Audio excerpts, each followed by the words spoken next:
El profesor Mario Andino, ¿ex docente o docente, Mario? Buenas noches. Ex docente, el aula la dejé, escribiendo y leyendo, pero el aula la dejé. Bueno, historiador y escritor, ¿te parece bien? Sí. Historiador y escritor, pero historiador sobre todo, me parece, ¿no? Sobre todo.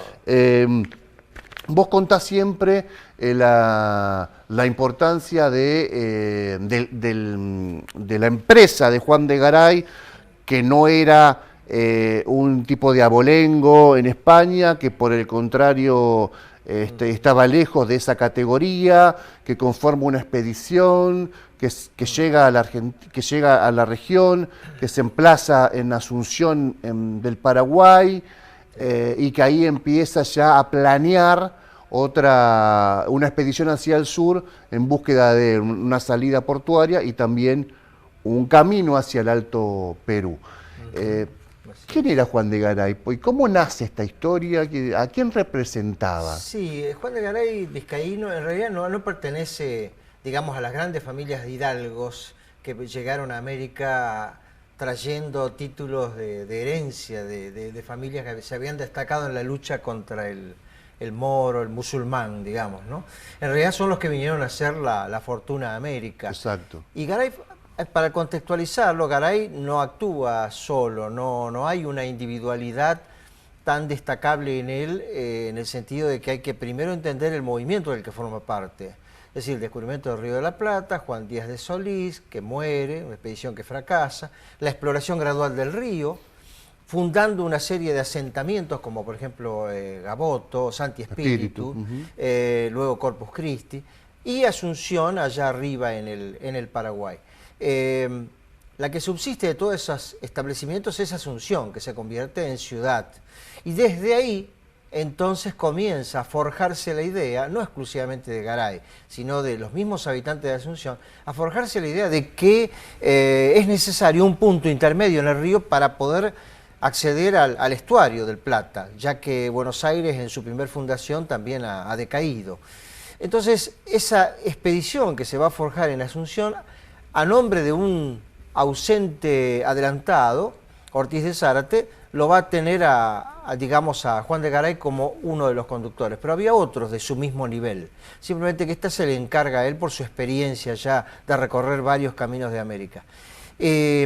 Y esta primera expedición, digamos, como bien se dice, fue para fundar, digamos, abrir puertas a la tierra. En realidad la idea de Asunción era hacer una posta intermedia en el río Paraná, pensando en la salida al mar, pero no estaba habilitado mercantilmente el Atlántico, sino que la ruta que seguían los españoles era la que iba por el Caribe, cruzaban el Istmo de Panamá y llegaban a Lima, donde estaba ya descubierto y explotándose el centro minero, digamos, claro, ¿no? Ya habían caído ahí ya había caído los imperios, ¿no? Sí, los imperios.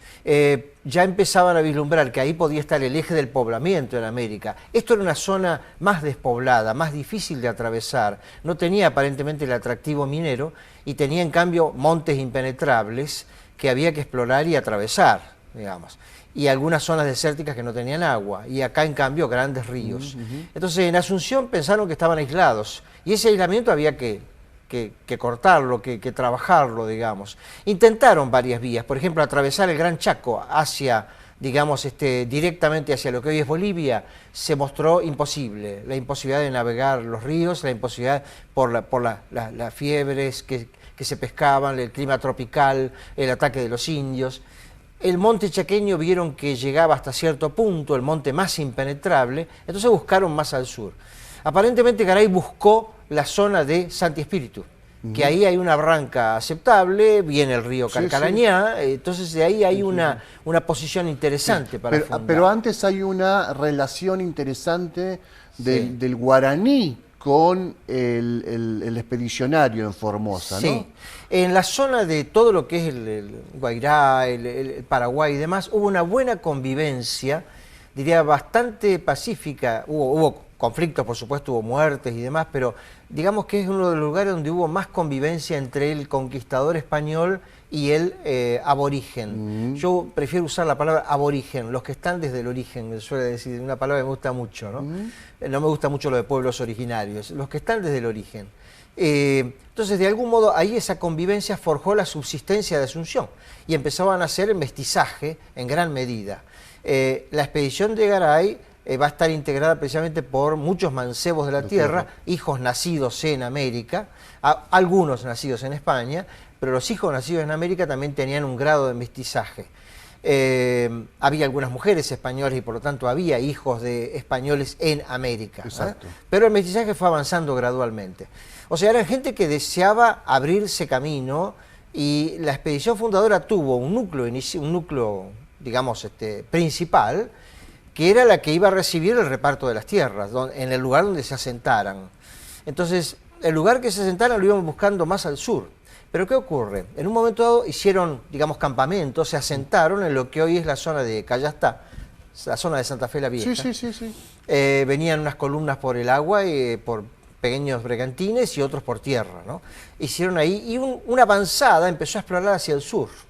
Esa avanzada se encontró con gente de Jerónimo Luis de Cabrera, que venía de fundar Córdoba. Claro. Entonces ahí ese encuentro casual, esa noticia que se le han dado seguramente los aborígenes que los acompañaban, algunos traductores, les han dicho que veían gente blanca que venía del oeste, se han encontrado, se entrevistaron con los que venían del oeste, y claro, ¿cuál era el problema? Era común el objetivo. Exacto, reclamar la jurisdicción. Exacto. Si vos fundabas primero, reclamabas una jurisdicción. Fundar ciudad era fundar el dominio no solo sobre el núcleo de la ciudad, que era casi inexistente, un villorrio pequeño, sino una amplia jurisdicción que la definía el conquistador. Entonces, de algún modo ahí hubo aparentemente una mentira de Garay. Debe haber dicho seguramente en las entrevistas, ya está fundada una ciudad, y se apresuran a volver y hacen el acta de fundación el 15 de noviembre de 1573, en lo que hoy es el sitio de la Santa Fe la Vieja, como se la conoció desde entonces. Es decir, que en un lugar inadecuado, rodeado en el Alardón costero, rodeado de, por un lado, los afluentes del Paraná, el riacho Quiloazas o San Javier, luego la cantidad de arroyos que hay en la zona, y del otro lado los saladillos bajos, las lagunas, los esteros, que aislaban a toda esa zona. Por tierra, claro. Por lo tanto, les servía sí para acceder al Paraná, pero no les servía para, digamos, encontrar rutas estables todo el año hacia el oeste, que era el objetivo también fundacional, el abrir puertas a la tierra, ¿no? O sea, la conexión entre una vía portuaria y terrestre. Entonces, por eso es que deja previsto en el acta la posibilidad de la mudanza si se encontrara en un lugar con los víveres necesarios, etcétera, etcétera, etcétera. Bueno, ahí en Callastá hay una constitución de un ejido, digamos, con los dominicos, me imagino, los jesuitas, después, primero franciscanos. Los franciscanos y también la Orden de Dios, de Jesús, ¿cómo se llamaba la...? Sí, pero los jesuitas llegaron un poco después. Un poco después. Pero primero los franciscanos son los que llegaron. Y ahí se constituye ciudad, significaba, constituir ciudad, ¿qué era? Era establecer un cabildo, el cabildo que era el gobierno de la ciudad, establecer quiénes iban a manejar ese cabildo, en este caso un predominio de peninsulares, y establecer el reparto de las tierras, de los solares. Y la tierra se repartía generalmente de 2 o 3 maneras. Solares para vivienda, más pequeño, aunque con huerta, para chacra, que era en la vecindad más cercana, y los solares de estancia, las grandes extensiones de tierra para tener lo que ya comenzaba a difundirse, que era el ganado cimarrón, que había que domesticarlo, digamos. La idea era reproducir ganado domesticado y no depender de la caza de animales salvajes o de ese ganado. Tenemos, Euge, querida, las imágenes de Obsesivamente que estábamos viendo antes para seguir aportando. Ahí están, gracias Obsesivamente por el muy buen laburo audiovisual sobre Santa Fe la Vieja. San Francisco. Exacto. Bueno, ahí, ¿cuándo se decide la mudanza, por decirlo de algún modo?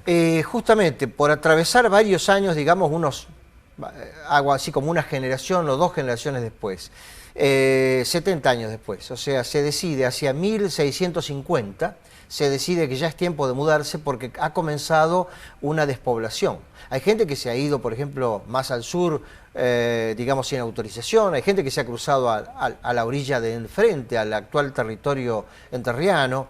Ha habido pestes, ha habido inundaciones Y también ha habido bajantes que impedían la entrada de barcos, o sea que hay de todo ahí. Entonces, esa especie de sentirse ahogados, como encerrados, contradiciendo el espíritu con el que se había fundado la ciudad, hace que se busque un lugar. Y lo van a encontrar en un lugar, justamente 70 kilómetros más al sur, lo van a encontrar en uno de los extremos de una de las estancias, y eligen un lugar que es casi como una península, el lugar donde se encuentra el río Salado, que venía de allá, que se pensó que podía ser navegable eventualmente, luego el río Coronda hacia allá, que podía llevar también hacia el sur, y la entrada por el riacho Santa Fe, que era un poco tortuosa, pero para los barcos de la época bastaba. Entonces ahí, en esa especie de península, en la parte que vieron como más elevada y mejor protegida, refundaron la ciudad sin que haya un acta de refundación. Se trasladó, se empezó a medir el terreno, se midió la plaza, lo que hoy tenemos la plaza principal, y se copiaron exactamente los dominios que había allá. Exacto. Lugar de los franciscanos, lugar Exacto, del cabildo, sí. lugar de la catedral o de la iglesia mayor, digamos, y ahí sí ya aparece como una... Y de la plaza en principal, mayor medida, no sé si lo dijiste, de la plaza principal sí, también. Plaza Sí. de Armas. La plaza de Armas, exacto. Plaza sí. principal. Por supuesto, los jesuitas colocados del lado donde hoy está el Colegio Inmaculada, y también ahí está la iglesia, la fachada de la iglesia de los jesuitas hoy en día es el testimonio justamente de ese nuevo emplazamiento. Es de 1660, la ciudad se termina de trasladar aproximadamente hacia 1661, 62, pero siguen quedando algunos pobladores en el viejo sitio, algunos incluso tenían resistencia a trasladarse, ¿no? La cuestión es que aquí se reparte otra vez las estancias y demás, hay un nuevo reparto de tierras y obviamente las estancias van a estar ubicadas hacia la zona norte, y el mayor problema que va a tener el nuevo sitio va a seguir siendo el tema de la frontera norte. En este caso, más cuidados, más protegidos que allá, pero la frontera norte va a seguir siendo en los siglos siguientes, en lo que resta del XVII y siglo XVIII, el problema de los indios del monte chaqueño, que cada tanto venían a asolar las estancias en los extremos.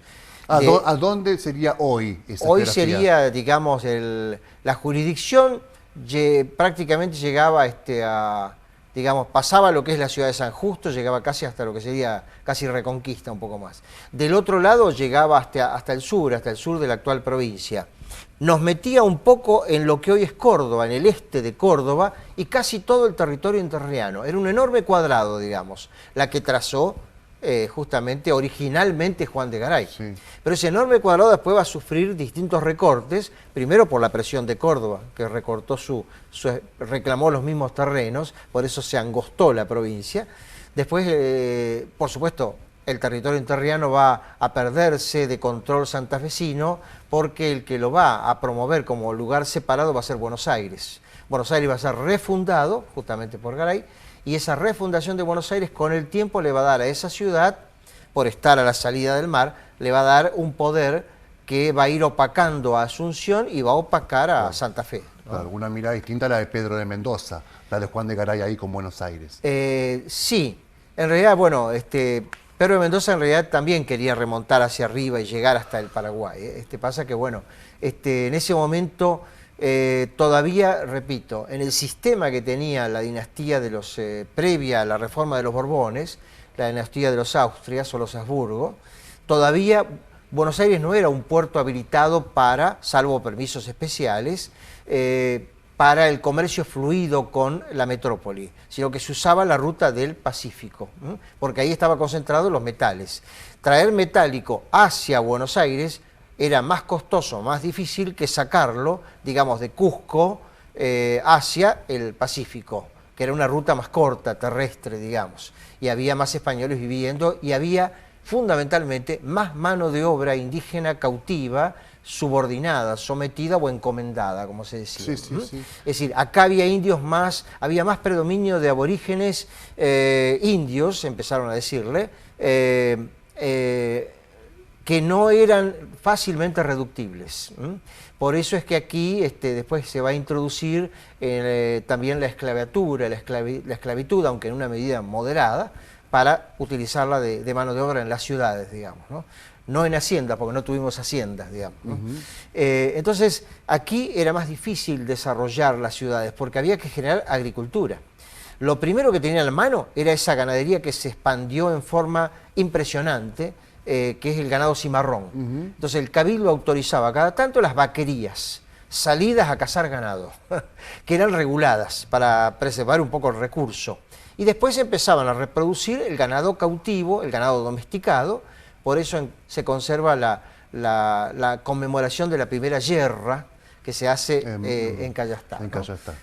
Porque es un elemento ya de dominio del hombre sobre la naturaleza. Interesantísimo, Mario. Nos quedamos acá con la llegada, la mudanza a la ciudad de Santa Fe. Sí.